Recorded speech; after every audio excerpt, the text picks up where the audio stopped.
Hi guys, welcome back to my YouTube channel. My name is Vatika Singh and in today's video we will know how to make a lesson plan in science. But before starting this video, we would like to say something to you. Please like and share this video and subscribe my channel Vatika Singh and don't forget to put on the notification bell so that you don't miss the upcoming videos. तो चलिए friends, हम इस video को start करते हैं। यहाँ पे हमारा प्रकरण है कार्बन व उसके अपर रूप। साइंस में लेसन प्लान बनाने के लिए आपको सबसे पहले लिखना होता है पाठ योजना। इसको हम हेडिंग या टैग लाइन कहते हैं। यह बिल्कुल ही बीचों बीच सेंटर में बोल्ड में और बहुत ही सुंदर ढंग से आपको इसको लिखना होता है। बट आप यहाँ पे देख रहे होंगे पाठ योजना संख्या 14। इसका मतलब यह है कि यह आपका 14वां पाठ योजना है, यह आपका 14 लेसन प्लान है। उसके बाद आप लिखते हो विद्यालय का नाम। आप जिस भी विद्यालय से अपना बीएड बीटीसी डीएलएड कर रहे होते हैं उस विद्यालय का आपको यहाँ पे नाम लिखना होता है। उसके बाद आप लिखते हो दिनांक। आप जिस भी डेट को अपनी पाठ योजना बनाते हो उस डेट को आपको यहाँ पे दिनांक में लिखना होता है। उसके बाद आप लिखते हो विषय। आप जिस भी विषय में अपनी पाठ्य योजना बना रहे हो उस विषय को आपको विषय में लिखना होता है। जैसा कि आप यहाँ पे देख रहे होंगे हमने विषय में साइंस लिखा हुआ है, यानी कि हम साइंस विषय में पाठ्य योजना बना रहे हैं। उसके बाद आप लिखते हो चक्र। बच्चों को पढ़ाने के दौरान आपका जो भी पीरियड होता है उसी पीरियड को आपको चक्र में लिखना होता है। जैसा कि आप यहाँ पे देख रहे होंगे हमने चक्र में फर्स्ट को लिखा है, यानी कि बच्चों के पढ़ाने का पीरियड यहाँ पे हमारा फर्स्ट है, इसलिए हमने चक्र में फर्स्ट को लिखा हुआ है। उसके बाद आप लिखते हो कक्षा। आप जिस भी कक्षा के लिए पाठ्य योजना बनाते हो उस कक्षा को आपको कक्षा में लिखना होता है। जैसा कि आप यहाँ पे देख रहे होंगे हमने कक्षा में 8th को लिखा हुआ है, यानी कि हम 8th क्लास के लिए पाठ्य योजना बना रहे हैं। उसके बाद आप लिखते हो अवधि। टीचिंग करने के दौरान आपको जो भी समय दिया जाता है टीचिंग करने के लिए, आपको उसी समय को, उसी टाइम को, उसी ड्यूरेशन को आपको अवधि में लिखना होता है। जैसा कि आप यहाँ पे देख रहे होंगे हमने अवधि में 36 मिनट लिखा हुआ है, यानी कि टीचिंग करने के दौरान हमें 36 मिनट मिला हुआ है टीचिंग करने के लिए, इसलिए हमने अवधि में 36 मिनट को लिखा है। उसके बाद आप लिखते हो प्रकरण। यहाँ पे हमारा प्रकरण है कार्बन व उसके अपर रूप, इसलिए हमने प्रकरण में कार्बन व उसके अपर रूप लिखा हुआ है। प्रकरण से मैं आपको बता दूं कि ये जो प्रकरण होता है यह पाठ का नाम ही होता है। इसको बिल्कुल ही बीचों बीच सेंटर में बोल्ड में और इसे बहुत ही सुंदर ढंग से आपको लिखना होता है। उसके बाद आप एक ऐसी सीधी लाइन खींच देते हैं, इसे हम ब्लैक बोर्ड एंट्री, इसे हम विषय का इंडेक्स भी कहते हैं। इस ब्लैक बोर्ड एंट्री में, इस विषय के इंडेक्स में हमने आपको विषय के बारे में संक्षिप्त में सारी जानकारी आपको यहाँ पे दे दी है। उसके बाद आप लिखते हो सामान्य उद्देश्य। तो पहले मैं आपको बता दूं कि यह सामान्य उद्देश्य क्या होता है। यह जो सामान्य उद्देश्य होता है, जो विषय आप बच्चों को पढ़ाने जा रहे हैं उससे बच्चा क्या सीखेगा, उसे ही हम सामान्य उद्देश्य कहते हैं और उसे ही हम सामान्य उद्देश्य में लिखते हैं। सामान्य उद्देश्य में हम अपने विषय से रिलेटेड 5, 6, 7, 8 पॉइंट्स हम अपने सामान्य उद्देश्य में लिखते हैं। और एक इम्पॉर्टेंट और महत्वपूर्ण जानकारी मैं आपको यहाँ पर दे दूँ, जैसे कि आप अपने साइंस की 20 पाठ्य योजना बना रहे हैं तो आप अपने साइंस की 20 पाठ्य योजना में यही सामान्य उद्देश्य आप बार बार लिख सकते हैं। यहाँ पे हमारा सामान्य उद्देश्य में पहला पॉइंट हमारा सामान्य उद्देश्य में है छात्रों में विज्ञान विषय के प्रति रुचि उत्पन्न करना। दूसरा पॉइंट हमारा यहाँ पे है छात्रों में वैज्ञानिक दृष्टिकोण उत्पन्न करना। तीसरा पॉइंट हमारा यहाँ पे है छात्रों को सामान्य वैज्ञानिक सिद्धांतों से अवगत कराना। चौथा और लास्ट पॉइंट्स हमारा यहाँ पे समान उद्देश्य में है छात्रों की मानसिक शक्तियों का विकास करना। उसके बाद आप लिखते हो विशिष्ट उद्देश्य। तो पहले मैं आपको बता दूं कि यह विशिष्ट उद्देश्य क्या होता है और यह कितने प्रकार का होता है। जो पाठ आप बच्चों को पढ़ाने जा रहे हैं उससे बच्चा क्या सीखेगा, उसे ही हम विशिष्ट उद्देश्य कहते हैं और उसे ही हम विशिष्ट उद्देश्य में लिखते हैं। विशिष्ट उद्देश्य हमारे 3 प्रकार के होते हैं। पहला होता है हमारा ज्ञानात्मक उद्देश्य, दूसरा होता है बोधात्मक उद्देश्य और तीसरा होता है हमारा कौशलात्मक उद्देश्य। इन तीनों उद्देश्यों में लगभग आपको 2-2 पॉइंट्स लिखने होते हैं।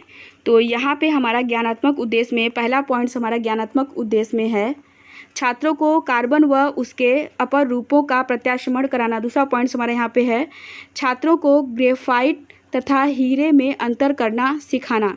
बोधात्मक उद्देश्य में हमारा यहाँ पे बोधात्मक उद्देश्य में पहला पॉइंट्स है छात्रों को कार्बन से परिचित कराना। दूसरा पॉइंट्स हमारा बोधात्मक उद्देश्य में है छात्रों को ग्रेफाइट तथा हीरे की क्रिस्टलीय संरचना होने का कारण बताना। कौशलात्मक उद्देश्य में पहला पॉइंट्स हमारे यहाँ पे है छात्रों को कार्बन की संरचना से अवगत कराना। दूसरा पॉइंट्स हमारे यहाँ पे कौशलात्मक उद्देश्य में है छात्रों को कार्बन के क्रिस्टलीय अपर रूपों की व्याख्या करना सिखाना। उसके बाद आप लिखते हो सहायक सामग्री। तो पहले मैं आपको बता दूं कि यह सहायक सामग्री क्या होता है। बच्चों को पढ़ाने के दौरान जो भी टॉपिक आप समझाने के लिए ब्लैक बोर्ड पे जिन सामग्रियों का यूज करके उपयोग करके बच्चों को वह टॉपिक आप क्लियर करते हो, बच्चों को वह टॉपिक डिफाइन करते हो, बच्चों को वह टॉपिक समझाते हो, उसी सामग्री को ही हम सहायक सामग्री कहते हैं। और सहायक सामग्री के रूप में आप लिख सकते हो चाक, डस्टर, पेंसिल, कक्षा उपयोगी सामग्री आदि। उसके बाद आप लिखते हो पूर्व ज्ञान। तो पहले मैं आपको बता दूं कि यह पूर्व ज्ञान क्या होता है। यह जो पूर्व ज्ञान होता है यह लगभग सभी का एक समान होता है, बस यहाँ पे क्या होता है कि पाठ का नाम चेंज कर दिया जाता है। पूर्व ज्ञान के रूप में आप लिख सकते हो छात्र कार्बन के विषय में सामान्य जानकारी रखते हैं, ऐसा आप पूर्व ज्ञान में लिख सकते हो। उसके बाद आप बच्चों से प्रस्तावना प्रश्न करते हो, जिसके लिए आप 3 कॉलम बनाओगे। पहला कॉलम तो आप बनाओगे क्रम संख्या का कॉलम, जिसमें कि आप छात्रों से पूछे गए क्वेश्चन के क्रम को लिखते हो। दूसरा कॉलम जो है कि आप बनाओगे छात्र अध्यापक क्रियाओं कॉलम, जिसमें कि आप छात्रों से प्रश्न पूछते हो।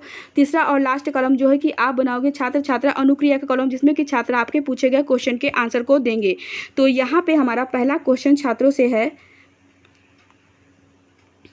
बच्चों आप विद्या अर्जन हेतु कहाँ जाते हैं? तो छात्र आंसर देते हैं विद्यालय जाते हैं।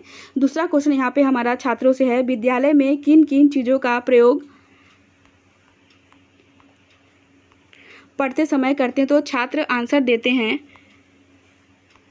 पेन, पेंसिल, रबड़, कॉपी आदि का प्रयोग करते हैं। तीसरा क्वेश्चन हमारा यहाँ पे छात्रों से है, आपके पेंसिल की नोक पॉइंट किस रंग की होती है? तो छात्र आंसर देते हैं ब्लैक रंग की होती है।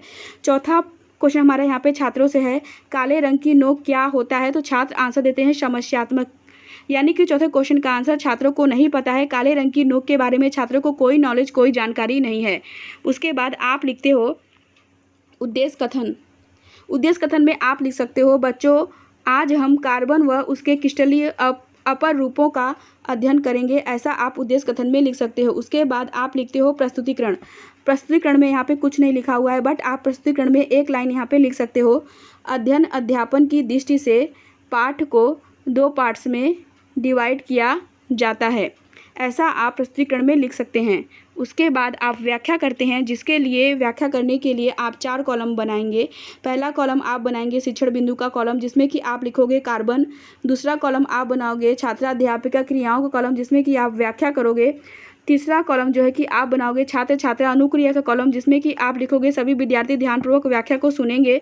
चौथा और लास्ट कॉलम जो है कि आप बनाओगे सैंपट कार्य का कॉलम, जिसमें कि आप मुख्य पॉइंट्स को लिखोगे। तो अब हम व्याख्या करते हैं। हमारे पेंसिल की लीड में पाया जाने वाला काले रंग का पदार्थ ग्रेफाइट होता है, जो कि कार्बन का एक अपर रूप है। कार्बन एक महत्वपूर्ण तत्व है जो संसार के सभी जीवों, पेड़ पौधों व जंतुओं में पाया जाता है। कार्बन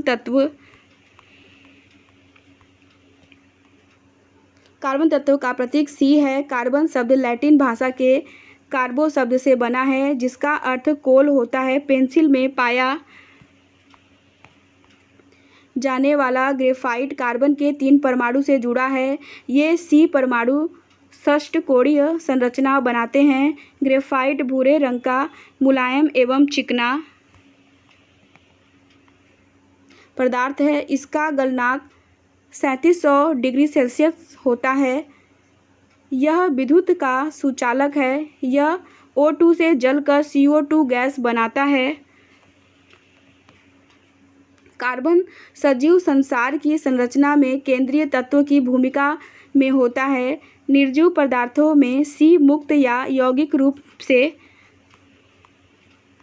उपस्थित होता है। व्याख्या करने के बाद आप सैंपट कार्य के कॉलम में मुख्य पॉइंट्स के रूप में आप पहला पॉइंट सैंपट कार्य में लिख सकते हो, कार्बन सभी सजीवों, जंतुओं एवं वनस्पतियों तथा दैनिक जीवन में प्रयुक्त होने वाले पदार्थों में उपस्थित होता है। दूसरा पॉइंट्स आप सैंपट कार्य में लिख सकते हो, निर्जीव वस्तुओं में भी कार्बन मुक्त रूप तत्व एवं यौगिक दोनों ही रूपों में उपस्थित हो सकता है। तीसरा पॉइंट्स आप सैंपट कार्य में लिख सकते हो, ग्रामीण क्षेत्रों में लैंप दीपक से प्रकाश उत्पन्न करने के लिए मिट्टी के तेल का प्रयोग किया जाता है। इससे प्राप्त कालिक में कार्बन 98 से 99% तक होता है। व्याख्या करने के बाद आप छात्रों से बोध प्रश्न करेंगे, जिसके लिए आप 3 कॉलम बनाएंगे। पहला कॉलम तो आप बनाएंगे बोध प्रश्न का कॉलम, जिसमें कि आप छात्रों से पूछे गए क्वेश्चन के क्रम को लिखोगे। दूसरा कॉलम जो है कि आप बनाओगे छात्राध्यापिका क्रियाओं का कॉलम, जिसमें कि आप छात्रों से प्रश्न पूछोगे। तीसरा और लास्ट कॉलम जो है कि आप बनाओगे छात्र छात्रा अनुक्रिया का कॉलम, जिसमें कि छात्र आपके पूछे गए क्वेश्चन के आंसर को देंगे। तो यहाँ पे हमारा पहला क्वेश्चन छात्रों से है, सी किसका प्रतीक है? तो छात्र आंसर देते हैं सी कार्बन का प्रतीक है। दूसरा क्वेश्चन यहाँ पे हमारा छात्रों से है, ग्रेफाइट कैसा पदार्थ है? तो छात्र आंसर देते हैं ग्रेफाइट भूरे रंग का मुलायम एवं चिकना पदार्थ है। बोध प्रश्न करने के बाद हम फिर से व्याख्या करेंगे, जिसके लिए हम फिर से वही सब सारी प्रोसेस को दोहराएंगे, अपनाएंगे। व्याख्या करने के लिए हम फिर से 4 कॉलम बनाएंगे। पहला कॉलम तो हम बनाएंगे शिक्षण बिंदु का कॉलम, जिसमें कि हम लिखेंगे कार्बन के अपर रूप। दूसरा कॉलम जो है कि हम बनाएंगे छात्राध्यापिका क्रियाओं का कॉलम, जिसमें कि हम व्याख्या करेंगे। तीसरा कॉलम हम बनाएंगे छात्र छात्रा अनुक्रिया का कॉलम, जिसमें कि हम लिखेंगे सभी विद्यार्थी ध्यानपूर्वक व्याख्या को सुनेंगे। चौथा और लास्ट कॉलम जो है कि हम बनाएंगे श्यामपट्ट कार्य का कॉलम, जिसमें कि हम मुख्य मुख्य पॉइंट्स को लिखेंगे। तो अब हम व्याख्या करते हैं। कार्बन परमाणुओं की व्यवस्था के आधार पर कार्बन के विभिन्न अपर रूपों को 2 वर्गों में बांटा जाता है। पहला क्रिस्टलीय, दूसरा अक्रिस्टलीय। क्रिस्टलीय अपर रूप में कार्बन परमाणु निश्चित क्रम में व्यवस्थित होते हैं, जबकि अक्रिस्टलीय रूप में कार्बन परमाणु निश्चित क्रम में व्यवस्थित नहीं रहते हैं।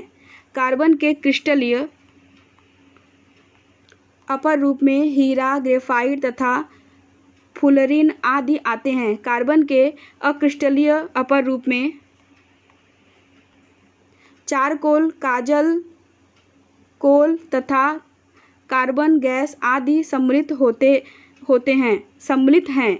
हीरा कार्बन का एक पारदर्शी अपर रूप है। इसमें प्रत्येक कार्बन का एक परमाणु 4 परमाणुओं से जुड़ा होता है।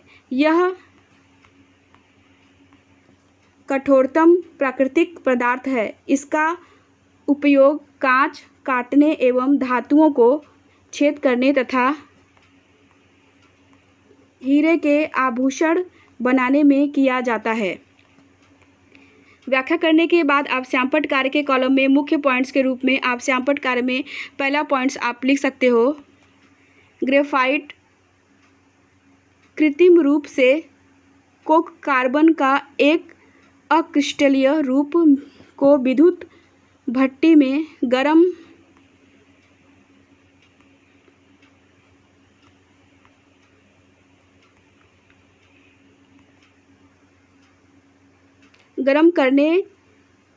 करके बना सकते हैं। यह अपारदर्शी है। दूसरा पॉइंट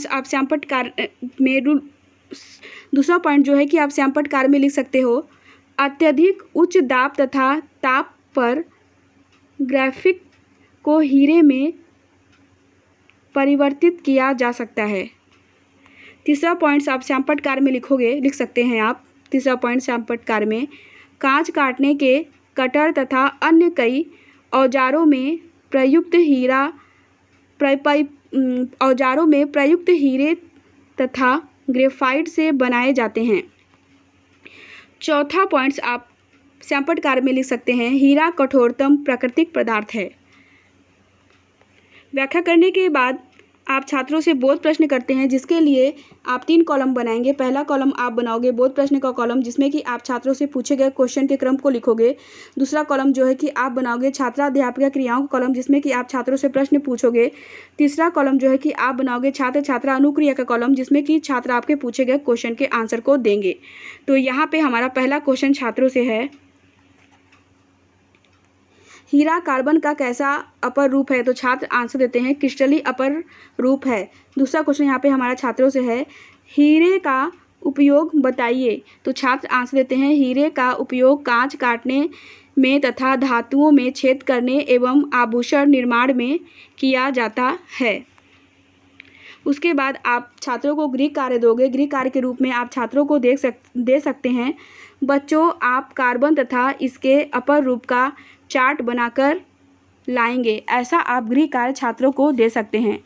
अगर आपको हमारा ये वीडियो पसंद आया तो आप हमारे इस वीडियो को कमेंट करके बताइए कि आपको हमारा ये वीडियो पसंद आया, और आप हमारे इस वीडियो को लाइक करिए, कमेंट करिए और शेयर करिए।